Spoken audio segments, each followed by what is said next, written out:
નમસ્તે દર્શક મિત્રો. આપણા માનનીય વડાપ્રધાન, આપણા ગુજરાતના સપૂત, ગુજરાતના હીરો નરેન્દ્ર મોદી સાહેબ આજે ભાવનગર હતા. ઘણા સમયથી રાહ જોવાતી હતી. હમણાં વારંવાર આપણે જોયું છે કે મોદી સાહેબ મોટા શહેરોની બહુ મુલાકાતો લઈ રહ્યા છે. સુરત, પછી અમદાવાદ અને હવે ભાવનગર, જે મોટાભાગે મ્યુનિસિપલ કોર્પોરેશન વિસ્તારો છે એની વધારે મુલાકાતો લઈ રહ્યા છે. એનું રાજકીય કારણ હોઈ શકે, કારણ કે હવે ચૂંટણી આવી રહી છે. પરંતુ આજે એમણે જે જાહેરાતો કરી છે, આખી દુનિયાભરની જાહેરાતો કરી છે, એમાં ગુજરાતને લગતી આપણે કેટલીક વાતો કરવી છે. એમણે જે ઘણી અગાઉ જે જાહેરાતો કરી હતી એની શું આજે પરિસ્થિતિ છે, એમની વિડીયો પણ આપણે જોઈશું. અને જે આજે એમણે જે વાત કરી છે એમાં એનાલિસિસ આપણે એ પણ કરીશું કે એમણે જે જાહેરાતો કરી છે એ શું છે અને વાસ્તવમાં ગુજરાતમાં શું પરિસ્થિતિ છે. મોટી મોટી વાતો કરે છે નરેન્દ્ર મોદી, આપણા માનનીય વડાપ્રધાન. આપણે હંમેશા માટે મોદી સાહેબ માટે માન રહ્યું છે એક રાજકીય નેતા તરીકે. પરંતુ જ્યારે એ આવી જાહેરાતો કરે છે, એનો અમલ નથી કરતા, ત્યારે સ્વાભાવિક છે કે એનો કાન પકડવો પડે. વડાપ્રધાન હોય તો પણ પકડવો પડે, કારણ કે આપણા ગુજરાતના મુખ્યપ્રધાન હતા ત્યારે એકદમ પ્રિય મુખ્યપ્રધાન હતા, લોકપ્રિય મુખ્યપ્રધાન હતા, અને ઘણી બધી યોજનાઓ જાહેર કરી હતી. તો એમણે જે નથી અમલ કર્યો એ તો આપણે બતાવવું પડે. એમણે જે જાહેરાત કરી હતી, તો આ અંગેની બધી જ વિગતો આપણે ચર્ચા કરીશું.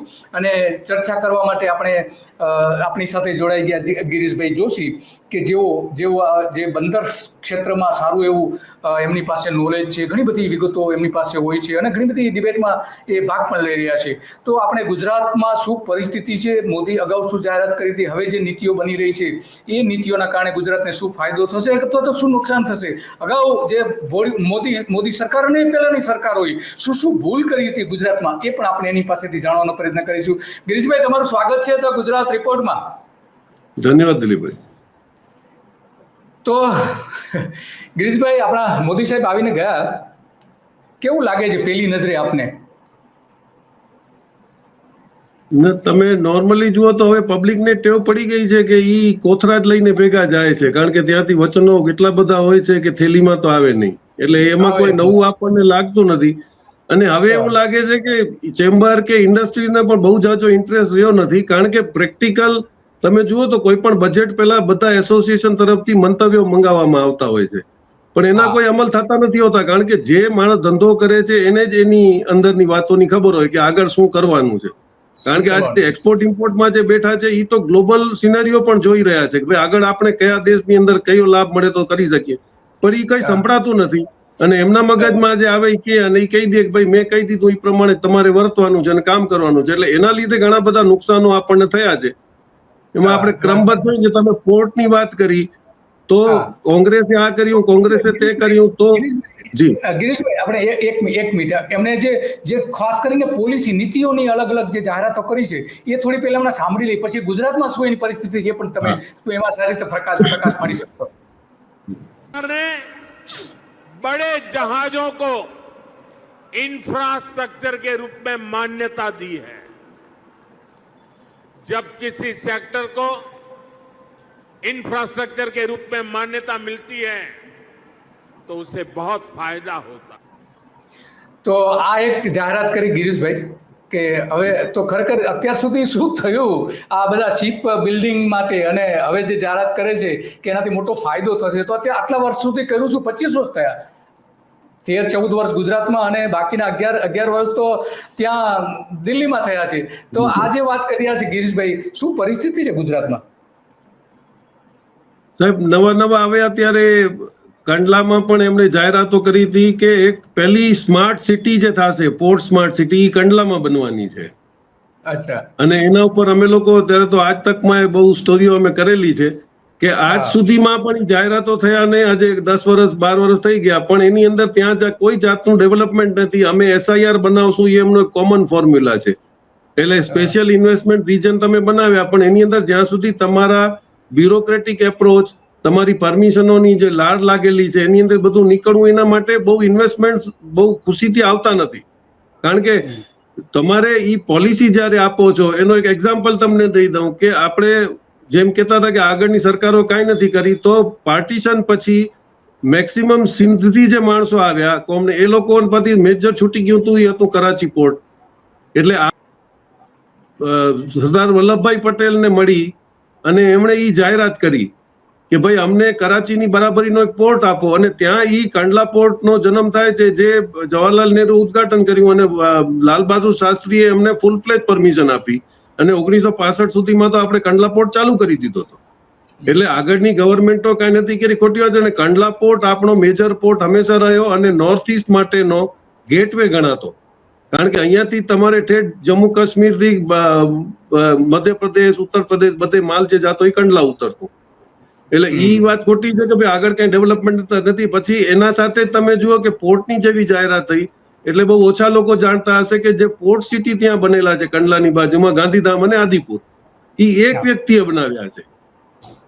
દીનદયાલ જેમના નામે આજે પોર્ટ તમે ચલાવી રહ્યા છો, દીનદયાલ જે કરેલું હતું ઈ અમારા દયાલદાસ હતા આહુજા, એમણે સિંધુ રીસેટલમેન્ટ કોર્પોરેશન બનાવ્યું અને આખો પોર્ટ માટે એક સપોર્ટિંગ સિટી બનાવી આપ્યું.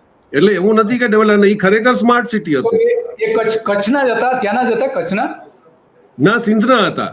એટલે ઓમ સિંધી બધા આવ્યા, હા, પણ ઈ એમના તો લગભગ ઈ વખતે 23 કન્ટ્રીઝમાં એમના ધંધા હતા, બહુ મોટા બિઝનેસમેન હતા. અને એમણે આવી અને કારણ કે નહેરુને એમણે મળ્યા તો એમણે કીધું કચ્છના મહારાવને તમે મળો, અમે કહીએ છીએ. અને કચ્છના મહારાવનો ધન્ય કે ઈ વખતે એમણે એમને 1600 એકર જમીન 1 રૂપિયામાં આપેલી છે. એના ઉપર આજે આખું ગામ ઊભું છે.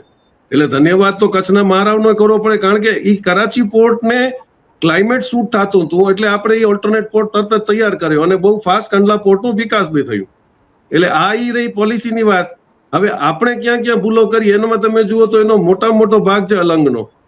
તમે આજે ભાવનગરમાં ભાષણ કરતા હતા, ભાવનગરના ટૂંકમાં તમને આપી દઉં તો 2009 ની અંદર હોંગકોંગમાં એક તમારું ઇન્ટરનેશનલ હોંગકોંગ કન્વેન્શન થાય છે.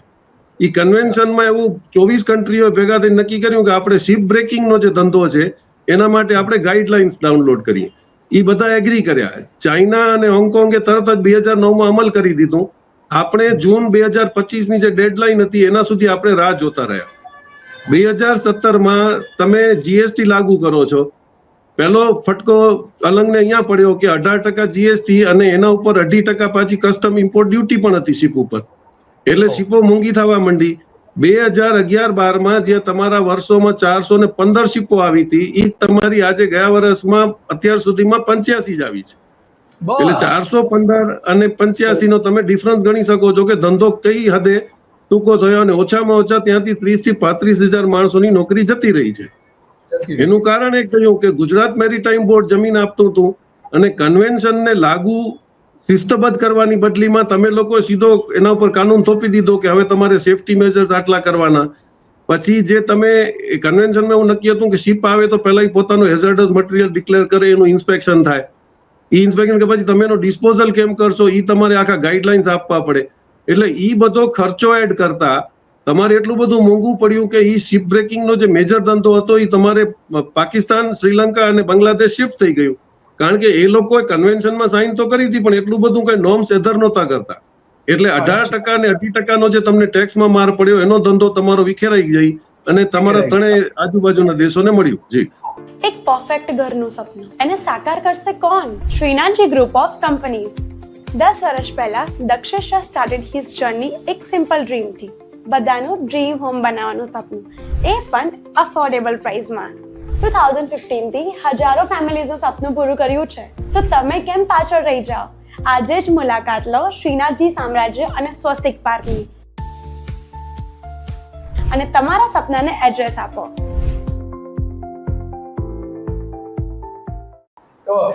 તો ગિરીશભાઈ, 2013માં 26મી જાન્યુઆરીએ આપણા પ્રજાસત્તાક દિવસે નરેન્દ્ર મોદીએ ભાવનગરમાં રાજ્ય કક્ષાનો કાર્યક્રમ રાખેલો હતો અને એ સમયે એમણે એક ભાષણ આપ્યું હતું અને જે તમે વાત કરી રહ્યા છો એ અલંગની વાત કરી હતી એમણે. અલંગ અને સાથે સાથે ત્યાં શિપ બિલ્ડિંગ યાર્ડ બનાવવાની વાત કરી હતી. એ પણ આપણે સાંભળીએ 2013માં જાન્યુઆરીમાં, 26 જાન્યુઆરી. રોરો ફેરી સર્વિસના આજે સવારે ઘોઘા રોરો ફેરી સર્વિસના શિલાન્યાસમાં ઉદ્ઘાટન કર્યું. 3-4 દાયકાનું પડી રહેલું સપનું એને સાકાર કરવાનું મારા ભાગ્યમાં આવ્યું છે.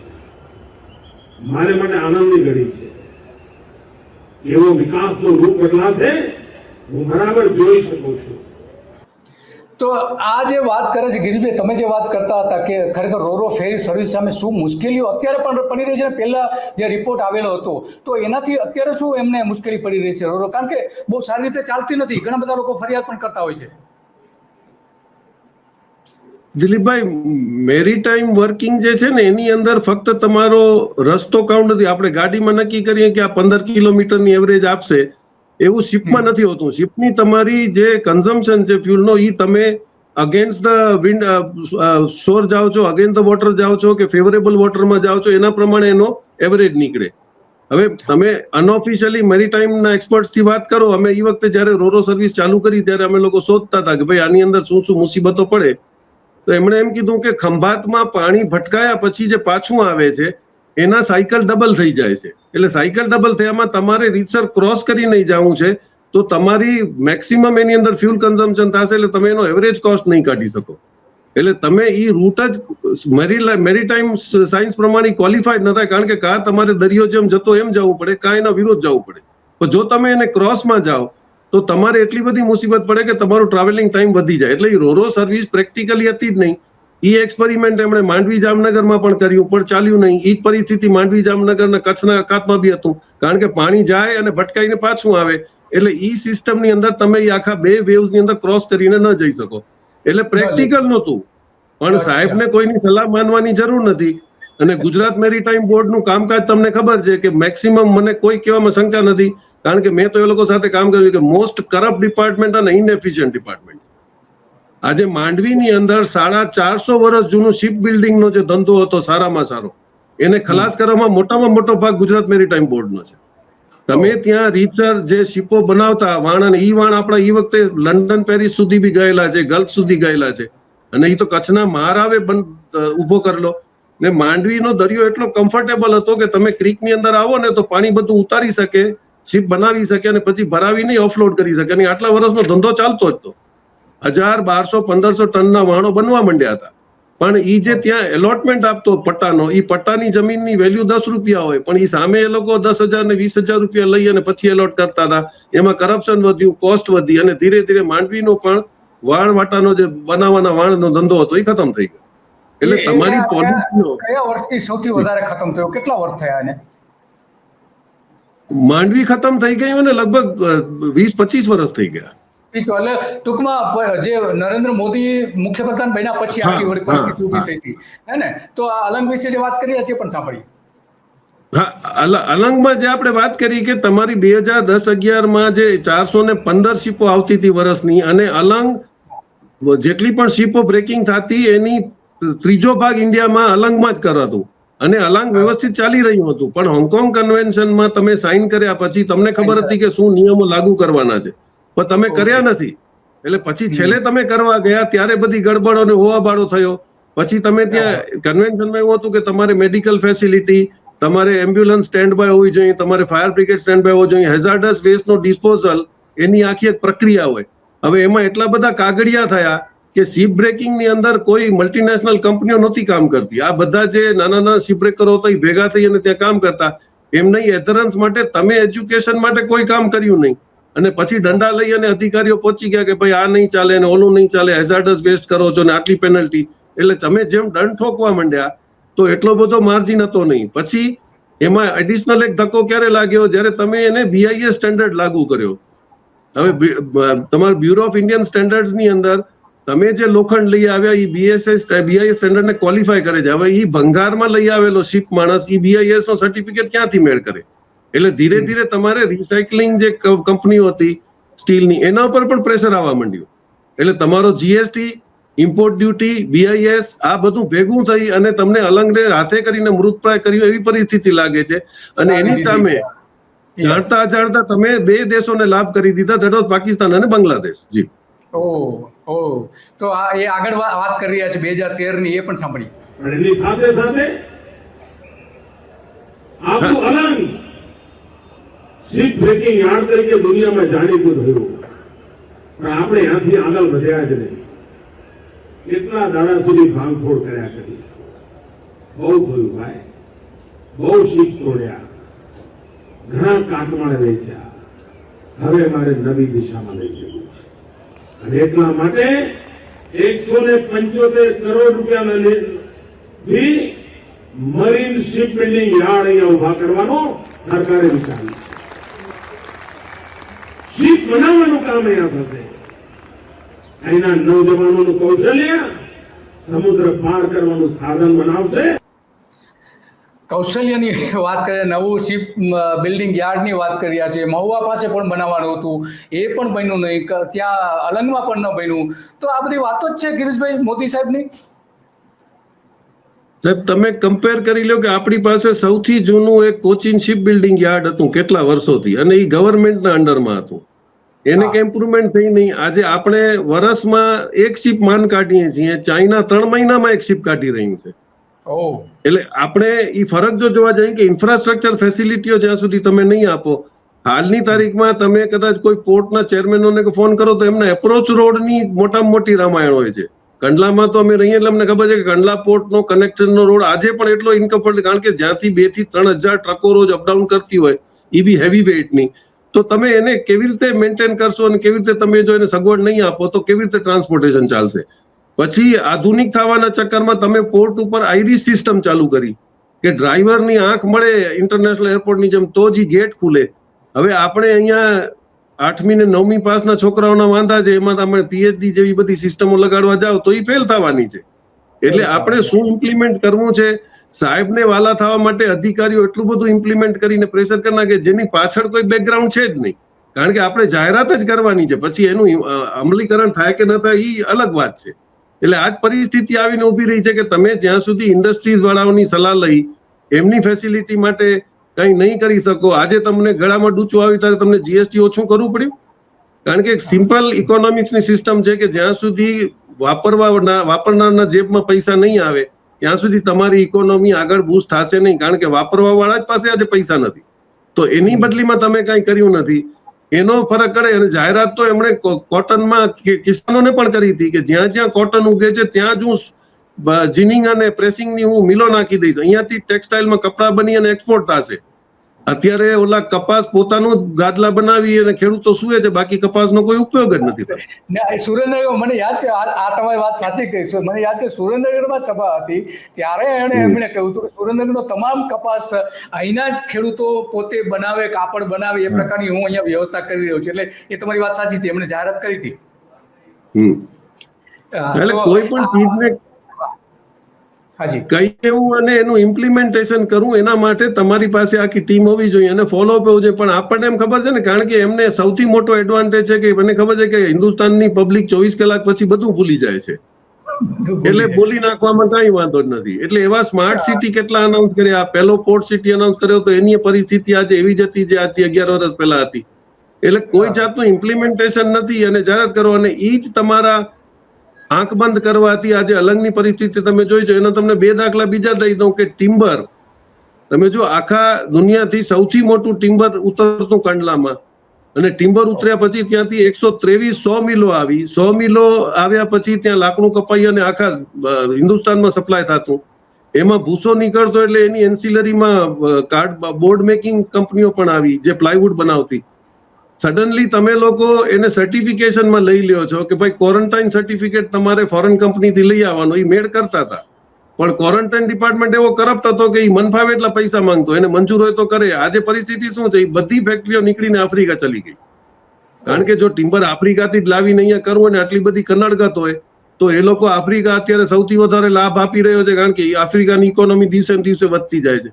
એટલે અત્યારે એ લોકો બધા પોતાની બેન્સો લઈને મેજોરિટી ઓફ ધેમ કોંગો ચાલ્યા ગયા, નાઇજીરિયા ચાલ્યા ગયા છે, સોહેલમાં ચાલ્યા ગયા છે, આઇવરી કોસ્ટમાં ચાલ્યા ગયા. એટલે આ લોકોએ તમે હાથે કરીને કેવી રીતે ધંધા ખોઈ રહ્યા છો અને તમને પોલિસીમાં શું કામ બદલાવ નથી કરવો, એ હજી પણ એઝ એ બિઝનેસમેન તો મને નથી સમજમાં આવતું નથી જોતું. હા, વાત સાચી. તો આ બીજે પણ વાત કરી હતી કે 50 વર્ષ પહેલા અને 50 વર્ષ પછી જે કોંગ્રેસે મોટી ભૂલો કરી હતી એ શું હતી એ પણ સાંભળીએ.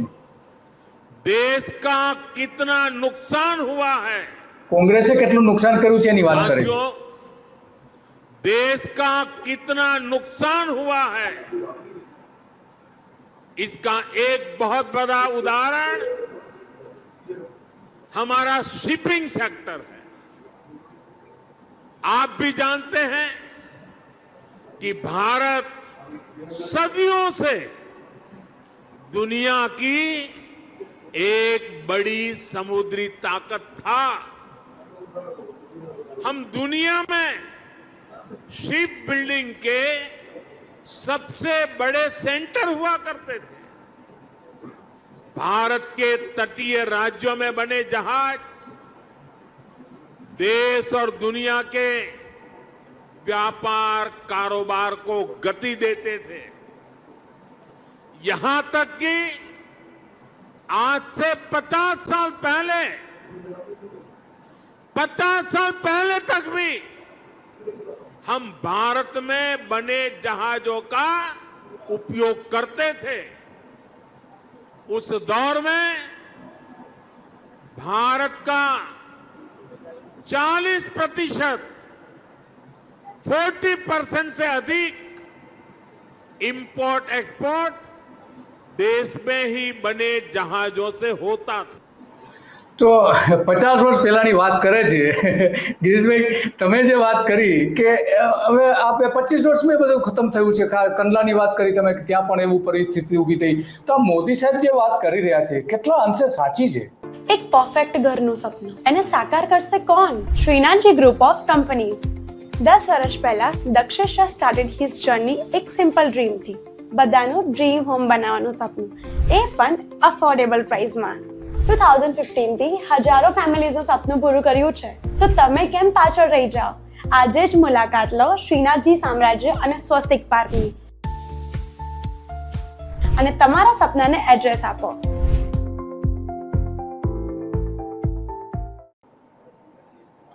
મેજર તમે માંડવીનો દાખલો આપ્યો. હવે તમે જુઓ શિપિંગ નો એ લોકો ત્યારે પણ ચલાવતા. એનું કારણ શું હતું કે આમાં એક હિડન એડવાન્ટેજ હતું. શિપિંગમાં નાના વાહન ચલાવવા વાળા ઘણા બધા મારા મિત્રો બી છે સર્કલમાં, કે ઈ જે નાના વાહન ચાલતા ને એ સોમાલિયા, દુબઈ, યમન, શારજા ઈ ભાગમાં જ ચાલતા.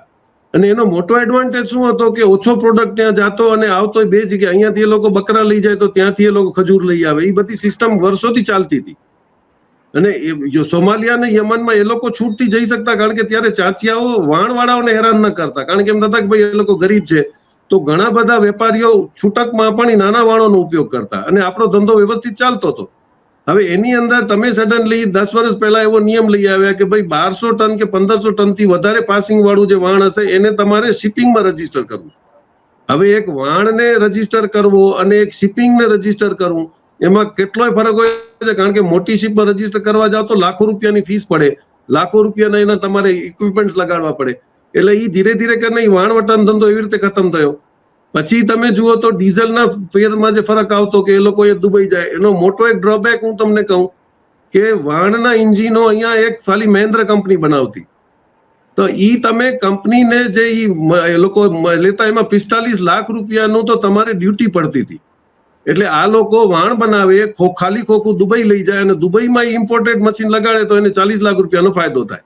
ગવર્મેન્ટને લખીને થાક્યા કે ભાઈ આને તમે SEZ નો સ્ટેટસ આપો. મેં મારા મેગેઝિનમાં ઘણી વાર લખ્યું છે કે ભાઈ SEZ નો કોન્સેપ્ટ આપો તો ડ્યુટી ફ્રી એન્જિન આવે તો વાણ અહીંયા ને અહીંયા લાગે, આપણા એન્જિનો વેચાય. પણ ગવર્મેન્ટે કોઈ દાદ દીધો નહીં. એટલે અલ્ટિમેટલી ધંધો જ ખતમ થવા આવ્યો. અને મુન્દ્રા પોર્ટના આવ્યા પછી તો તુણા પોર્ટનો ધંધો હતો, મુન્દ્રા મરીનના પોર્ટ હતા. ધીરે ધીરે પોર્ટો જ ખતમ થઈ ગયા, કારણ કે એટલું બધું ત્યાં મોટા પોર્ટના ડેવલપમેન્ટ આવ્યા. એટલે તમે જે 40 વર્ષ પહેલા જે કહેતા એ સાચી વાત છે કે આપણા માંડવીમાં બનેલા વાણો ધંધા કરતા, પણ એને ખતમ કોણે કર્યા એના ઉપર સંશોધન કરવું જોઈએ. વાત સાચી. ખતમ કોણે કર્યા એના પર વાત સાચી છે તમારે. તો મોદી સાહેબ મોટી વાતો જ કરતા એવું લાગે છે. બીજી એક વિડીયો છે એ પણ સાંભળીએ, પછી એની ઉપર ચર્ચા પણ કરીએ આપણે. कि भारत के હું દૂર સુધીનું જોઈ શકું છું એવી પણ વાસ્તવિકતા તો જુદી છે. समुद्री तट भारत की समृद्धि के प्रवेश द्वार बनने वाले हैं। मुझे खुशी है कि गुजरात की एक कोस्ट लाइन भी एक बार फिर यहां के लिए वरदान बन रही है। आज ये पूरा क्षेत्र देश को पोर्ट लेड डेवलपमेंट का नया रास्ता दिखा रहा है। आज देश में समंदर के रास्ते जितना कार्गो आता है उसका 40% गुजरात के पोर्ट्स हैंडल करते हैं। अब इन पोर्ट्स को डेडिकेटेड फ्रेट कॉरिडोर का भी फायदा मिलने वाला है। इससे देश के दूसरे हिस्सों तक तेजी से सामान पहुंचाना आसान होगा। आज जो यहां शिप ब्रेकिंग का भी एक बड़ा इकोसिस्टम बन रहा है। अलंका शिप ब्रेकिंग यार्ड इसका शानदार उदाहरण है। इससे भी यहां बड़ी संख्या में नौजवानों અહીંયા પણ નવજવાનોને મોટી રોજગારી મળી રહી છે. આગળ એ વાત કરી રહ્યા છીએ. તો ગિરીશભાઈ, વાસ્તવિકતા કંઈક જુદી છે અને મોદી સાહેબ ભાવનગરમાં આવીને આટલું બધું જુઠ્ઠું કેમ બોલી શકે છે? સમજ નથી પડતી કે આપણા વડાપ્રધાન, આપણા ભૂતપૂર્વ મુખ્યપ્રધાન આટલું બધું હળહળતું જુઠ્ઠું કહી શકાય એ પ્રકારે કેમ આવી બધી ટેવ કેમ છે? કંઈક સમજ નથી પડતી મને તો. સાહેબ, મોટી તકલીફ જ આ છે કે ઈ ખોટું બોલે છે. ઈ કેવા વાળા દિલીપભાઈ ને ગિરીશભાઈ ને 10-12 જણા છે, પછી કોણ કહે છે? એટલે પબ્લિક ને ક્યાંથી ખબર પડે? અને સ્માર્ટફોન લઈને કેટલા ફરે છે? એટલે તમે જાહેરાતો કર્યા જાવ છો, પણ એનો રિએક્શન શું છે કે તમારે એને વોટ કન્વર્ઝનમાં કઈ થવાનું છે નહીં. પબ્લિક ભૂલી જવાની છે. છેલ્લે અડધી પબ્લિક એમને ખબર છે કે કઈ 500 રૂપિયા લઈને વોટ આપી જાય છે. એના માટે એમનો આખો નેટવર્ક તૈયાર જ છે. એટલે that doesn't make a big difference. કારણ કે અત્યારે તમે જુઓ તો ગાંધીનગરની અંદર એવરેજ અઠવાડિયામાં 4 થી 5 કોઈ ને કોઈ હડતાલો માટે ત્યાં જાય છે. કેટલા રિપોર્ટ કરે છે? ક્યારેક બિચારા 6000 વાળી બૈરાઓ ત્યાં બેઠી હોય, ક્યારેક ટીચરો બેઠી હોય. આજે તમારા આવ્યા પછી મેક્સિમમ એક્ઝામો એન્ટ્રન્સની ફેલ થાય છે. છોકરાઓ પૈસા આપીને પરીક્ષા દે છે. સેન્ટરો ક્યાં ક્યાં હેરાન થઈને આપવા જાય છે. છેલ્લે તમારે નોકરીઓ નથી એટલે તમારે એક્ઝામ જ ફેલ કરી દેવી પડે. એટલે આ નવી મોડસ ઓપરેન્ડી. એટલે એના ઉપર વિરોધ નથી થતો. એટલે જ્યાં સુધી પબ્લિક પોતે એનું રિએક્શન નહીં આપે. આજે વાણવાળાઓના ધંધા બંધ થઈ ગયા છે, પણ એમની સમજ નથી. આજે તમે કહો છો કિનારો હળહળ તો થઈ જશે. કિનારો તો સાહેબ કોટેશ્વર થી લઈને વલસાડ સુધીના મચ્છીમારોના તો તમે આખા બધા ઉજાડી નાખ્યા. જખૌ છે, કોટેશ્વર છે, અહીંયાના બધા તમે, કારણ કે એને તમે ટુરિઝમના નામે ડેવલપમેન્ટ કારણ તમે મચ્છીમારોને ત્યાંથી હટાવી નાખ્યા છે. પછી તમે કહો છો કે મચ્છીનો ધંધો ઓછો થઈ ગયો છે અને એમની કોઈ સાંભળવા વાળું નથી. બહુ વાપો થાય તો એ લોકોને તમે 12 કિલોમીટર દરિયાથી દૂર જઈ અને વસવાટ આપો તો એ મચ્છીમારીના વાણ લઈને ક્યાં જશે અને કેવી રીતે ધંધો કરશે? એટલે શું ઈરાદો છે, શું કરવું છે? ટુરિઝમને ડેવલપ કરવું છે તો તમારે એ લોકોને રિપ્લેસમેન્ટ આપવું પડે કે બીજા કોઈ કિનારે મૂકવા પડે. એટલે તમારે ડેવલપમેન્ટ કરવાનું છે, એ થતું નથી. જેને ઉજાડી નાખ્યા એ બિચારા રોજગાર ધંધા વગરના થઈ ગયા. પણ કારણ કે એ સંગઠિત ક્ષેત્ર નથી એટલે કોઈ એમનો અવાજ સાંભળવા માટે તૈયાર નથી આજે. જી તૈયાર નથી. વાત સાચી તમારે ગિરીશભાઈ. તો આપણો આજે વહાણ બાંધકામનો ઉદ્યોગ હતો, કારણ કે ઘણા બધા બંદરો ઉપર વહાણ બાંધકામ, કચ્છની તમે વાત કરી એ રીતે બીજા ઘણા બધા એવા પોરબંદરમાં અત્યારે પણ કેટલાક અંશે બને છે વહાણ બંદર. પણ આ જે આપણો જે ભવ્ય ભૂતકાળ હતો એ શું હતું? થોડું દર્શકોને વાત કરશું આપણે વહાણ બાંધકામ ક્ષેત્રે. ઇન્ટરેસ્ટિંગ ચીજ છે કે ત્યારે વાણ જે ચાલતા એડન બેરન ઈ બાજુ આપણે બધું ખાવાની ચીજો પહોંચાડતા. અને માંડવીનું 450 વર્ષ જૂનો જયારે વાણવટાનો ધંધો ચાલુ થયો તો કચ્છના મહારાવ ઓમ દૂરદ્રષ્ટિ વાળા હતા. એટલે એમણે શું કર્યું કે એ લોકોએ 5 ભાઈઓને ભેગા કર્યા. વાણ બનાવવામાં મુસ્લિમ કોમ્યુનિટીની માસ્ટરી હતી. પૈસા કોણ આપશે? તો કે ભાઈ ભાટિયાઓ જે ત્યાંની કચ્છની કોમ હતી, ભાટિયાઓ પાસે પૈસા હતા. એટલે ભાટિયાઓને કીધું તમે ફાઇનાન્સ કરો, આ લોકો વાણ બનાવશે, નાકવા એ લોકોના હશે. વેપાર કોણ કરી શકશે? તો લુહાણા કોમ્યુનિટી જે હતી એમનો રીચ ઘણું હતું. એટલે લુહાણાઓ છે એ ટ્રેડિંગ કરશે અને એની સિક્યોરિટી જો કરવી હશે તો એ રાજપૂતો કરી નાખશે. એટલે આખો એક કોન્સેપ્ટ ઉભો કર્યો અને ત્યાંથી વાણ બનવાના ચાલુ થયા. એટલે એ વાણનો જે ધંધો થતો હતો એમાં કોકે કમ્પ્લેન કરી કે ભાઈ સ્મગલિંગનો માલ આવે છે અને એ બધો સૌરાષ્ટ્ર વાળા મંગાવે છે. તો જે ફરિયાદ થઈ તો કચ્છના મારા વેપારી હતા. એમણે કીધું કે ભાઈ એમાં સ્મગલિંગ કઈ ન કહેવાય, આપણે એમાં પણ એટલે પહેલો કસ્ટમ ડ્યુટીનો કોન્સેપ્ટ કચ્છના મારાવ લઈ આવ્યા હતા. એટલે એમણે કીધું કે ભલે લઈ આવે પણ આપણે એની એ લોકો ડ્યુટી ભરે.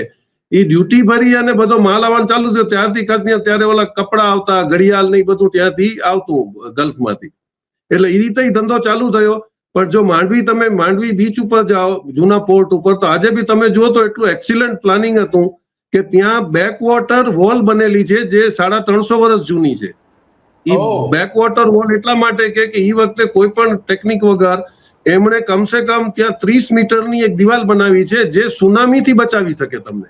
વિચાર કરો, એ વખતે મારાનો વિઝન હતો કે જો સુનામી આવે તો પાણી અંદર ના આવે ને વાણ જે પોર્ટ પર લાગેલા છે એમને કોઈ જાતની હાનિ ન થાય. એટલે બેકવોટર વોલ તો આ કેટલા બધા ફોરેનરો ખાસ જોવા માટે આવે છે કે એટલા વર્ષો 300 વર્ષ જૂની વોલ ઊભી કેમ છે અને હજી બી મજબૂત અડીખમ એમને ઊભી છે. એટલે એ બધું જે ડેવલપ મરીન ટાઈમમાં થયું એમાં તમને એક ઇન્ટરેસ્ટિંગ વાત કહી દઉં, હજી બી ત્યાં ફૂફલભાઈ છે, હજી મને લાગે બહુ એજેડ થઈ ગયા. ઈ કે હું નાનો છોકરો હતો ત્યારે કે અમે લોકો યમનમાં માલ પહોંચાડવા ગયા હતા અને પાછા વર્યા ત્યારે સેકન્ડ વર્લ્ડ વોર ચાલુ હતી, 45-46 ની વાત કરતા હતા. તો કે અમારી ઉપર એલાઇડ ફોર્સે એટેક કર્યો તો મારા દાદાજી એમ કીધું કે જલ્દી કચ્છનો ફ્લેગ લગાડો. એટલે આ લોકોએ ફ્લેગ ખેંચ્યો, વાણ ઉપરની ફાયરિંગ બંધ થઈ ગયું. શું કામ? કે કચ્છની નેવીનો એટલો ધબધબો હતો કે કચ્છની નેવી બધાને હેલ્પ કરતી આવા જવામાં, એટલે કચ્છની નેવી ઉપર એટેક નતા એટલે ફ્લેગ લગાડે ભેગું ફાયરિંગ બંધ થઈ ગયું. ઇતિહાસમાં નોટેડ છે. એટલે ઈ કચ્છની નેવીનો ઈ ટાઈમમાં એટલો બધો ધબધબો હતો નહીં કરતો, પણ આપણે વ્યવસ્થિત રીતે ઈ આખા ધંધાને કેવી રીતે ખતમ કર્યો છે ઈ હવે લખવા જેવી આઈટમ છે. જી લખવા જેવી, હા વાત સાચી છે કે આ રીતે કઈ રીતે ખતમ થઈ ગયો. તો આ બધી ગિરીશભાઈ ઘણી બધી આ ઉપરાંત બીજું કઈ આપને આપની દ્રષ્ટિએ કઈ કહેવા જેવું લાગે છે? એક જ ચીજ છે, જો તમે પોલિસીમાં એક જ સીધો સિમ્પલ કહી દઉં કે દુબઈના રાજાને કોઈ અડચણ નથી, એને જે પણ રૂલ લગાડો એ લગાડી શકે. પણ આજે પણ દુબઈની અંદર ઈ મહાજનોને બોલાવે, ચેમ્બરને બોલાવે, કોઈ કાનૂન બદલ્યા પહેલા. કારણ કે મહાજન જો ધારે ને તો દેશની ગમે ત્યારે સત્યાનાશ કરે અને દેશને ઉપર લઈ આવે, પણ તમે મહાજનો જ કાપી નાખ્યા. એટલે જ્યાં સુધી તમે સાચી સલાહ લઈ અને ઇકોનોમિકલ એડવાઇસ ઉપર નહીં ચાલો, તમને એક સીધો પટાક દઈ દઉં કે હમણાં જે નીતિ આયોગના જે રિટાયર થયા એમણે એક બુક લખી છે. એમણે લખ્યું કે 2 વર્ષ પહેલા અમે લોકોએ મોદી સાહેબને કીધું હતું કે ચાઇનાથી ઇન્વેસ્ટમેન્ટ આવવા દો, અહીંયા ફેક્ટરીઓ આવશે અને આપણું ઇન્વેસ્ટમેન્ટ વધશે ને આપણા છોકરાઓને નોકરી મળશે. પછી સાહેબ માન્યા નહીં, કારણ કે આપણે લાલ આંખ દેખાડવાની હતી. ને અલ્ટિમેટલી શું થયું કે બધી કંપનીઓ અમેરિકન ચાઇના મૂકીને ગઈ, એ ઇન્ડિયામાં ના આવી. ઈ કંબોડિયા ચાલી ગઈ, વિયેટનામ ચાલી ગઈ, હોંગકોંગ ચાલી ગઈ, ને આજે તમે એ લોકોનો જીડીપી ગ્રોથ જુઓ તો આપણા કરતા 3 ગણો વધી ગયો છે. આ આપણી દૂરદ્રષ્ટિ નથી, એનો આ ખામિયાજો આપણે ભોગવી રહ્યા છીએ. ભોગવીએ છીએ. Yes yes. અને કહે છે કે હું બહુ દૂરનું જોઈ શકું છું. આની પહેલાનો જે ભાવનગરમાં કાર્યક્રમ હતો ત્યારે તેમણે કહ્યું હતું સદભાવના ઉપવાસ વખતે કે હું 10 વર્ષ પહેલા પછીનું ભાવનગર કેવું હશે એની કલ્પના કરી શકું છું. આજે ભાવનગરમાં એમણે સભા કરી, એની પહેલા 2000 કરોડ રૂપિયાના પ્રોજેક્ટ પણ જાહેર કરેલા હતા. 26 જાન્યુઆરી જે આપણે વિડીયો જોયો એ વખતે એમણે 1900 કરોડ રૂપિયા ત્યાં અલગ અલગ પ્રોજેક્ટ માટે ફાળવેલા હતા. પરંતુ ભાવનગર આજે ત્યાંથી લોકો હિજરત કરી રહ્યા છે. ભાવનગર ખાલી થઈ રહ્યું છે, ઉદ્યોગો નથી. તો એટલે તમારી વાત સાચી છે કે એમની પાસે કોઈ દ્રષ્ટિ હોય એવું લાગતું નથી. પોતે ધારે કરે છે, બસ એ પોતાની એ દ્રષ્ટિ છે, બાકી તો કોઈ દેખાતી નથી. તો આપણે આપણા વડાપ્રધાનને તો આપણે પસંદ કર્યા છે, એટલે પસંદ કરેલા છે, એટલે એમાં તો આપણે બીજું તો શું કરી શકીએ? બોલી શકીએ ને બધું બતાવી શકીએ કે વાસ્તવિકતા શું છે. તો ગિરીશભાઈ તમે ઘણું બધું સારી રિયાલિટી તમે બતાવી, વાસ્તવિકતા શું છે ગુજરાતની એ પણ તમે બતાવી, અને ઘણું સારું આપણા દર્શકોને પણ કહ્યું કે આપણે જે નેતાઓ પર જે આંધળો ભરોસો મૂકીએ છીએ એના બદલે એને ક્રોસ ચેક કરવા જોઈએ, એને હંમેશા માટે શંકાની નજરે જોવા જોઈએ. ભલે આપણે ચૂંટીને મોકલી દીધા, પરંતુ પછી એની આંધળી આંખો બંધ કરીને એ જે કે બધું સાચું માનવું ન જોઈએ. એ આ આપણી જે બધી વિગતો જોઈ એના ઉપરથી આપણે કહી શકીએ છીએ. ગિરીશભાઈ તમારો ખૂબ ખૂબ આભાર અને ઘણી બધી વિગતો આપી તમે. તો હા હતા ગિરીશભાઈ કે જે વરિષ્ઠ પત્રકાર ગુજરાતના, અને ઘણા બધા ટીવી ચેનલથી લઈને ઘણા બધા ન્યૂઝપેપર સાથે જોડાયેલા હતા, અને એકદમ સાચું ચિત્ર હોય ગુજરાતના હિતમાં એ બતાવવા માટે હંમેશા માટે એ જાણીતા છે. અને એમણે હંમેશા માટે સાચું જ કહ્યું છે. કોઈ પણ પરિસ્થિતિ હોય તો પણ સાચું કહેવું હોય એમનો સિદ્ધાંત છે. અને અહીંયા જે બધી વાતો કરી છે એકદમ જે કંઈ વાસ્તવિકતા તે બધી વાત એમણે કરી છે. અને ખાસ કરીને મેરીટાઈમ ઉપરની જે એમનું નોલેજ છે એ ગુજરાતના ઓછા પત્રકારો પાસે છે એટલું નોલેજ એમની પાસે છે. તો એમણે જે વાતો કરી એ તમે જો અને ખરેખર શું પરિસ્થિતિ છે ગુજરાતની, અને મોદી સાહેબ જે કહી રહ્યા છે એ તપાસો તો બંને વચ્ચે શું છે એ તમને સાચો ખ્યાલ આવી જશે કે આપણા નેતાઓ કેવા હળાહળ જુઠ્ઠાણાઓ ચલાવતા હોય છે. એનું આ ઉદાહરણ આપણે આજની ભાવનગરની જે સભા હતી એ સભા ઉપરથી આપણે જોઈ શકીએ છીએ. બસ આજે આટલું જ, અને આવી જ બાબતો ઉપર આપણે ચર્ચા કરતા રહીશું. નમસ્તે.